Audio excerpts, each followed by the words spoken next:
China does a lot of things really well, like chopping and kicking and cooking and making literally every item ever sold in American retail stores, and anime is just not one of them.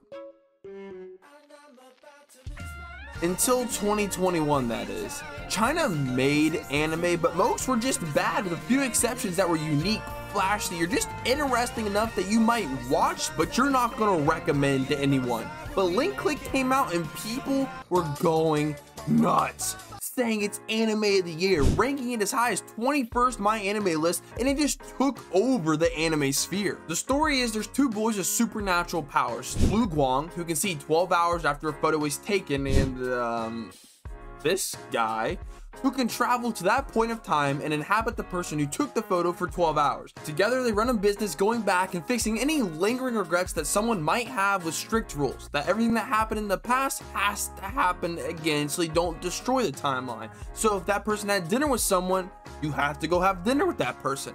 If they took some back shots, you have to take some back shots. But there's a twist. What happened when Chang feels all of the emotion the person he's inhabited did then while knowing the future? Can he act normal while knowing the person their client cares so much about dies in the near future and he can prevent it now? It basically preaches, live in the present and live life to the fullest. Don't put off what could be done today, tomorrow. It's quick, it hits really hard, it has long-lasting emotional effects, jumping from story to story, life to life, and experiencing so many different things and lives.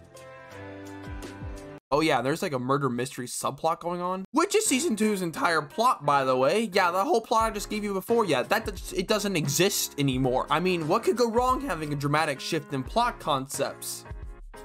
Oh yeah. But season 2 is a roller coaster right out of the gates. It's moving fast. Lu Guang is stabbed, a serial killer has supernatural powers, Chang's arrested and framed, he's forced to reveal his powers to prove his innocence. The police tell him Lu Guang died, but he actually didn't die, they just told him that to make it seem that way. And the Giga Brain evildoer knew all this was going to happen and attacked anyone. Oh my god, they're doing the chopping and kicking. Link Click has completely turned into an action drama mystery series, and this isn't a bad thing per se. The cat and mouse antics between two users of supernatural powers is really fun to watch. It has some of the cleanest and most creative hand-to-hand fight choreography I've seen in a minute. I mean, look at this. Oh, here you go, sis. Kick him in the gut.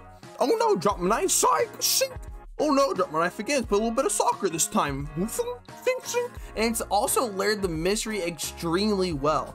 Every episode revealing something new while also simultaneously leaving additional crumbs behind, leading you to the next revelation, and by the end of every episode you're begging for the next one to drop already. And the art and animation is still really well done. Its unique art style still holds up, as well as its great background art and sharp defining lines, and it looks as good as ever, and honestly its animation could be argued to be even better now than before, because the more action-packed this season is, the more opportunities for the studio to show off their amazing talents in animation. And I'm not gonna sit here and say that it's completely left behind its emotional aspect either, because people are still dying and there are very emotional grieving scenes, along with a very dark and grueling past that gets dug up, and you experience it firsthand. That explains a lot about what's going on.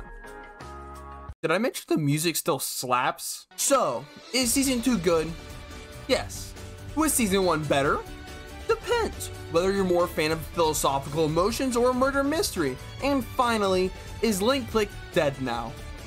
I mean, maybe. I haven't seen a soul talk about this show since season 2 started airing. I don't know why the author wrote the story the way he did. The first part being such a unique time travel story that was emotional and spoke almost on a philosophical level about living life to the fullest in the present, to then flip it on its head and do a much more common supernatural murder mystery. And I'm not trying to take anything away from this series, because I still think the second season is very well done and just as enjoyable as the first. But it's kind of like making Teen Titan Go and expecting the old fans not to ride. I don't know how much longer this series is, but I'm assuming it's done whenever they catch the killer. You know, like the mystery's over. But I'm hoping somehow they tie the beginning emotional adventures into the ending, because I don't want it to be for nothing. I want it to mean so much more to the story. Otherwise, that's the best filler I've ever seen, and Boruto needs to take some notes, am I right? But if you want some other Chinese anime recommendations, then go download the Gaspy TV app and follow me for my personal recommendations, or browse the app and follow your friends to find others. All the links will be in my bio. And make sure you like and subscribe if you enjoyed the video. Let me know what you thought about Link Click Season 2 down below, and make sure you watch some more of my videos, because why not? And I'll see you in the next one.